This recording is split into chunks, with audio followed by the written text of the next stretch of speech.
भारत में जनवरी 2026 के दौरान बेरोज़गारी की शरह में मामूली इजाफा रिकॉर्ड किया गया है।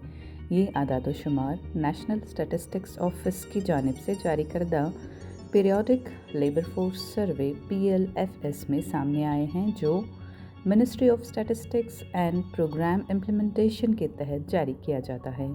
रिपोर्ट के मुताबिक 15 साल और उससे ज़ायद उम्र के अफराद में बेरोज़गारी की शरह जनवरी में बढ़कर 5% हो गई, जबकि दिसंबर 2025 में ये शरह 4.8% थी।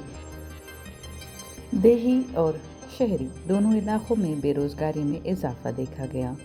लेबर फोर्स पार्टिसिपेशन रेट भी मामूली हद तक कम होकर 55.9% रह गया, जो दिसंबर में 56.1% था। इसका मतलब है कि कम अफराद मुलाजिमत कर रहे थे या फ़आल तौर पर रोज़गार की तलाश में थे। इसी तरह वर्कर पॉपुलेशन रेशियो में भी कमी आई, जो इस बात की निशानदही करता है कि अमली तौर पर मुलाजिमत करने वाले अफराद की तादाद घट गई है। हुक्काम के मुताबिक बेरोज़गारी में इजाफे की बड़ी वजह देही इलाके रहे हैं। फसलों की कटाई के मौसम के बाद आमतौर पर ज़रई सरगर्मियाँ सुस्त पड़ जाती हैं, जबकि तामीरात, ट्रांसपोर्ट और छोटे कारोबारों में भी सर्दियों के दौरान काम कम हो जाता है। इसके नतीजे में देही बेरोज़गारी की शरह 3.9% से बढ़कर 4.2% हो गई।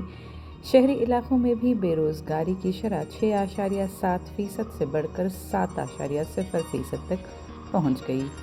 लेकिन हुक्काम का कहना है कि शहरी जॉब मार्केट मजमूई तौर पर मुस्तहकम रहा। माहिरीन इक़्तिसादियात के मुताबिक ये इजाफा मामूली नौयत का है, ख़ास तौर पर देही इलाकों में।